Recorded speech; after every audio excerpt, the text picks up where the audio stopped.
Olá! Começa agora o primeiro episódio da 7ª temporada do EsferaCast, o videocast que dá o tom aos assuntos de maior destaque do país. Eu sou a jornalista Elisa Weck, da CNN Brasil, e entrevistei, durante o Fórum Esfera 2024, o ministro Renan Filho, que comanda a pasta dos transportes e é peça fundamental no que diz respeito às decisões em torno da otimização e melhoria da política nacional de transportes dos modais ferroviário e rodoviário. O que o Brasil precisa agora é o cumprimento das reformas, o cumprimento do arcabouço fiscal, estabilizar as expectativas, porque a economia já está crescendo e com isso nós temos potencial para crescer mais, para derrubar a taxa de juros, com a inflação controlada, seguir gerando emprego, seguir melhorando a renda das pessoas, seguir batendo recordes na balança comercial, e tudo isso ajuda muito a economia do país. Ele também já foi governador de Alagoas, senador da República e deputado federal. Ser ministro é desafiador em qualquer situação,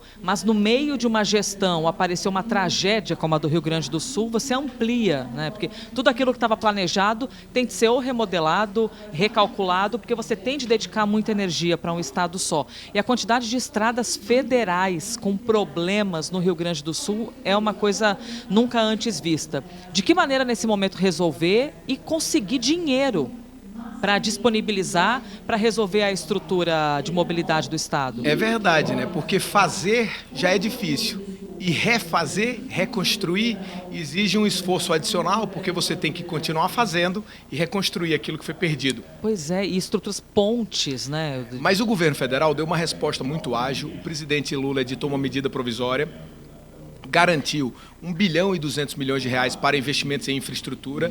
Nós tivemos 125 pontos de interrupção completa nas rodovias federais no Rio Grande do Sul. Hoje, nós estamos com 5 pontos. Nós já liberamos completamente toda a região metropolitana de Porto Alegre, liberamos a BR-290 até Santa Maria e até a divisa com a Argentina, liberamos a BR-116 para o sul, em direção ao Porto de Rio Grande e de Pelotas, e nós estamos com 2 BRs apenas, a 116 com um ponto de interrupção em Caxias, uma ponte sobre o Rio Caí, teve um dos pilares deslocados, e nós estamos instalando essa semana uma ponte provisória, metálica, e nós já autorizamos a reconstrução dessa ponte. A gente acredita, o prazo é 8 meses, mas a gente acredita que em 5 meses teremos essa ponte 100% reconstruída, mas com a ponte provisória nós já vamos garantir passagem nessa próxima semana.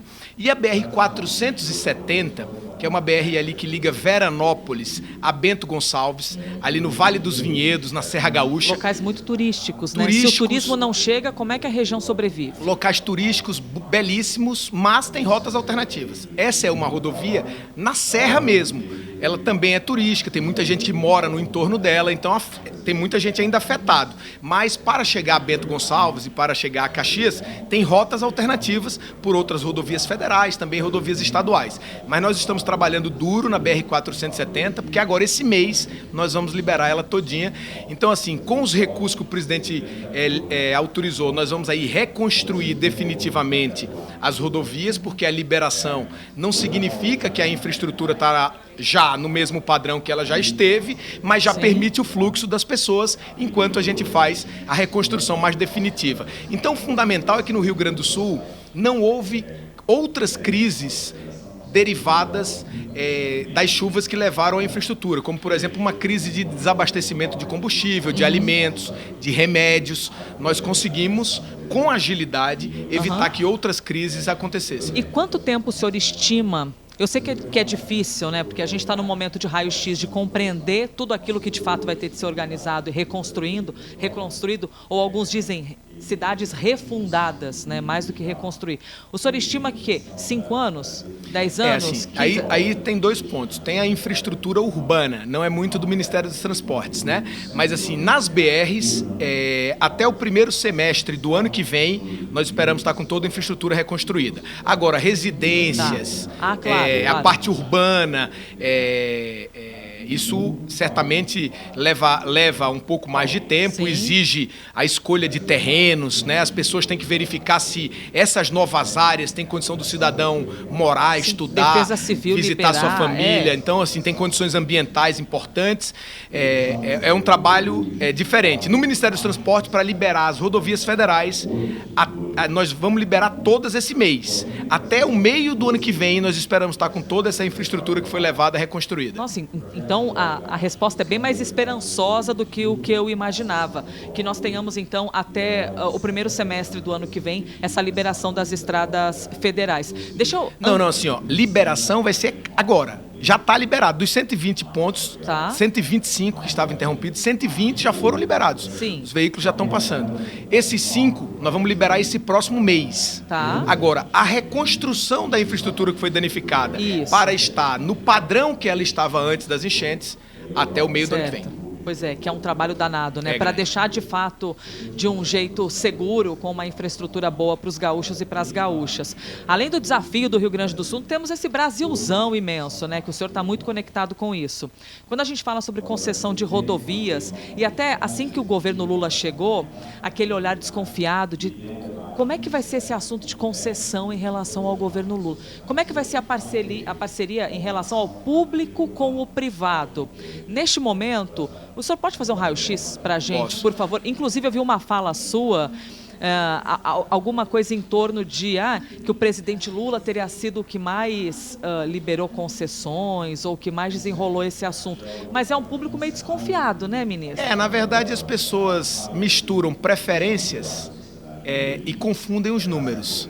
Né? Tem gente que gosta mais de arroz, eu até disse aqui hoje, tem gente que gosta mais de feijão, mas isso não quer dizer que elas não podem preferir mais investimentos. O presidente Lula foi quem mais fez concessão, foi quem mais fez investimento público, foi nos governos dele onde o país mais cresceu, onde mais distribuiu renda, onde mais ganhou relevância internacional. Então isso é inegável. O sujeito pode até preferir a Argentina e a política pública gerada por Milei. Eu prefiro o Brasil. O Brasil é outro país, né? Agora, o presidente ele é equilibrado. Ele quer que o sujeito que mora na cobertura do prédio, mais rico, reconheça que o país precisa cuidar também das pessoas que são mais pobres, dar oportunidades a elas. Então é isso que equilibra um país diverso como o Brasil. Agora deixa eu só fazer uma comparação com relação ao governo anterior no âmbito de concessões. Eles fizeram 6 em rodovias. 6 leilões, 1,5 por ano. Nós vamos fazer 35. Esse ano vão ser feitos 10. A gente já fez 5 do começo do governo para cá. Por quê? Porque no começo do governo nós ajustamos.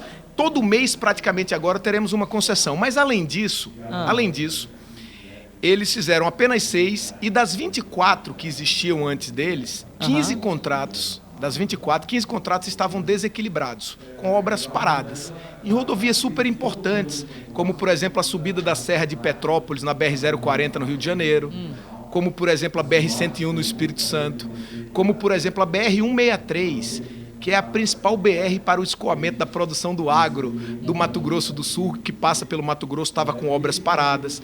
A concessionária Fluminense, no Rio de Janeiro, também estava com obras paradas. E por qual motivo? Qual o principal Porque os problema? contratos se desequilibraram e não conseguiram resolver. Agora, nós estamos, por meio do consensualismo, fazendo um entendimento com a iniciativa privada, fiscalizado pelo Tribunal de Contas da União, e nós vamos colocar esses 15 contratos parados para performar novamente. Então a nossa meta é ter 35 novos leilões, mais 50 contratos, mais 15 em toda contratos. A gestão, os 4 anos, 35. 35 novos leilões, mais 15 contratos que estavam com obras paradas, otimizados, voltando a performar. Isso dará, no final do governo do presidente Lula, 50 contratos contra 6, que eles fizeram no governo anterior. Então, o número é um número. A preferência é bem mais subjetiva. E dessas obras aqui, algumas entrariam dentro do pacote do PAC ou são coisas separadas? Não, todas dentro do PAC. Todas dentro do PAC. O PAC é um pacote de obras onde, sobretudo, as obras privadas têm o maior peso. E essas aí são todas privadas. Às vezes, quando a gente fala de PAC, parece que PAC é obra pública. Vamos falar só de ferrovias. Ferrovias, nós temos 3 grandes obras hoje no Brasil. Transnordestina, 100% privada. 7 bi de investimento e aplica 1 bi por ano. Tá. FICO, lá no Brasil Central, que liga Mara Rosa, em Goiás, até Água Boa, no Mato Grosso, fazendo uma conexão do agro do Brasil Central à Ferrovia Norte-Sul, que permite escoamento até a Norte-Sul e permite sair pelo Arco Norte, pelo Porto de Itaqui e permite sair pelo Porto de Santos. Uma ferrovia construída pela Vale, recurso privado. Fiol, na Bahia, liga o sul da Bahia à cidade de Caetité. Também uma ferrovia onde a maior parte dos recursos é privados, mas nesse caso tem também aplicação de recursos públicos. Então, assim, o PAC, ele é um conjunto de obras onde a maior parte delas são obras privadas que virão das concessões rodoviárias e ferroviárias, dos leilões de aeroportos, dos leilões de portos, do Minha Casa Minha Vida, que boa parte das obras também são privadas. E as pessoas, às vezes, pensam que o PAC é um conjunto de obra pública, que não é verdade. Ministro, por falar em inauguração, a gente acompanhou, e eu acompanho diariamente o noticiário, vocês estiveram juntos numa inauguração em Guarulhos, numa obra que gerou um trânsito danado, mas que era para o benefício da circulação, né? Quem vive na região é que tem de sobreviver ao estresse de ter um monte de obra no meio do caminho, mas que tem ali o foco de você melhorar o trânsito. O senhor esteve, o presidente Lula esteve e teve uma polêmica em cima que o próprio governador do estado não estava, Tarcísio. E até a própria equipe do governador disse que não, na verdade foi porque nós fomos avisados em cima da hora, por isso nós não fomos. O senhor avalia que teve uma ruguinha política ali no meio? Eu não sei, avaliar o porquê da não ida é difícil. Eu posso dizer que eu também já fui 2 vezes governador. E se o presidente me convidasse para entregar uma obra no meu estado, certamente eu estaria presente. Porque tudo que eu mais queria quando eu era governador era entregar obra no meu estado. E quando elas vêm do governo federal, que nem precisa tanto do esforço do estado para fazer o investimento, e nesse caso era obra privada também, uma obra da CCR. Essa obra foi o viaduto e o trevo de entrada do Jacupêssego, em Guarulhos. Uma obra de 1 bilhão... uma obra que toda ela vai aplicar 7 bilhões dentro de São Paulo, está andando em obra, e mais 7 bilhões no trecho do Rio de Janeiro. Por exemplo, a obra que está fazendo a requalificação da Serra das Araras, que é o maior desafio rodoviário do Brasil. Sim. Uma área em que as pessoas têm que descer numa rodovia muito perigosa, tem muitos acidentes. Só essa área, em 8 quilômetros, está sendo aplicados 1 bilhão e 200 milhões de reais, com recursos privados também. Então, assim, eu não sei bem por que o governador não foi. Se fosse eu, na época que eu era governador, eu iria. Eu fui e a inauguração foi linda. As pessoas de Guarulhos estavam muito felizes, porque esse viaduto de Jacupêssego foi esperado por 20 anos. Tá, então a resposta do ministro em relação a essa ausência, a equipe do Tarcísio disse que não, na verdade nós fomos avisados em cima da hora, mas os bastidores políticos a gente sabe, né, ministro, como são. Vou fazer-te uma pergunta, na verdade são 3, é um ping-pong que a gente está trazendo aqui para poder encerrar a nossa conversa e eu estou fazendo essa pergunta para todos os entrevistados. Primeiro, das reformas, a gente tem visto a tributária tomando conta da discussão como um todo. Que outra reforma o senhor avalia que seria importante para o Brasil neste momento? O que o Brasil precisa agora é o cumprimento das reformas, o cumprimento do arcabouço fiscal, estabilizar as expectativas, porque a economia já está crescendo e com isso nós temos potencial para crescer mais, para derrubar a taxa de juros, com a inflação controlada, seguir gerando emprego, seguir melhorando a renda das pessoas, seguir batendo recordes na balança comercial e tudo isso ajuda muito a economia do país. E quando a gente fala sobre uma alíquota média nesse assunto da reforma tributária, uma alíquota média, bom, se a gente perguntasse para os empresários aqui no evento, eles diriam que cada vez menos, né, que fosse uma alíquota baixa, que eles querem pagar cada vez menos de imposto. Mas quero lhe perguntar, de um jeito amplo, ministro, qual seria uma alíquota média aceitável para o Brasil? Por quê? A gente vê que os países que fazem parte da OCDE, é de 19,2% o IVA deles. E hoje a nossa carga tributária bruta no Brasil é 33, imagina, de 19 para 33. Tem muito debate em cima de 25%, 26%. 26, Eu o acho senhor o avalia seguinte, que seria qual? Eu acho que vai ser por aí, 26, em torno disso. Entretanto, mais importante do que o tamanho da alíquota é saber quanto paga. O empresário brasileiro hoje nem sabe quanto ele paga. Ele nem consegue fazer as contas dentro da própria empresa, agora ele vai saber, vai dar mais clareza, vai dar mais previsibilidade, vai ajudar a indústria, vai permitir ao Brasil ter competitividade internacional. Essa reforma tributária, ela vai ser muito importante para a transformação do Brasil nas próximas décadas. Não tem efeito de curtíssimo prazo, mas é uma grande reforma que foi liderada pelo presidente Lula, com apoio óbvio no Congresso Nacional também. Numa democracia é assim. E vai ser muito importante. Então esse debate de qual é o tamanho é um olhar mais para a árvore e menos para a floresta. A floresta diz que a reforma é muito importante para o desenvolvimento do país. Mais uma pergunta para a gente encerrar esse ping-pong sobre as impressões dos brasileiros. Por quê? A gente tem os dados recentes que mostrando que o PIB cresceu no primeiro trimestre de 2024, também que a taxa de desemprego atingiu o menor patamar em 10 anos, que são números muito positivos. E muitas vezes a impressão da população, essa sensação de bem-estar, não está acompanhando muito o que esses números trazem. O que o senhor avalia que tem sido essa não convergência? Porque às vezes essa desconfiança econômica acaba tomando conta? Eu acho que o governo está fazendo um esforço muito grande no sentido de ajustar as contas. Isso está criando um distúrbio de narrativa, porque o empresariado está falando uma coisa, o governo está falando outra, e os números estão muito bons, mas muita gente diverge quanto qual o melhor caminho, como por exemplo essa questão da alíquota. Isso é uma coisa. A segunda coisa é que para o benefício do cidadão, os efeitos precisam se espraiar mais. Para que eles sintam na ponta, para que eles sintam na ponta, isso. Sobretudo porque nós vivemos um período de hiperinflação no governo passado. Hiperinflação não, de inflação acima da média desde o Plano Real. Então assim, a gente teve a inflação quase em 10, ela caiu para 4 agora. Cair para 4 exigiu juro muito elevado no ciclo ali de 22. Isso penalizou muito o cidadão, porque juro alto dificulta consumo, aumenta endividamento e freia o investimento. É isso que também ajuda a conter a inflação. Agora, isso exige um esforço da população. E esse esforço que a população sentiu, com os benefícios que também são iniciais ainda, nós só estamos com 1 ano e 4 meses de governo, as pessoas ainda não conseguiram descarregar todo aquele mau humor que elas carregaram naquele período.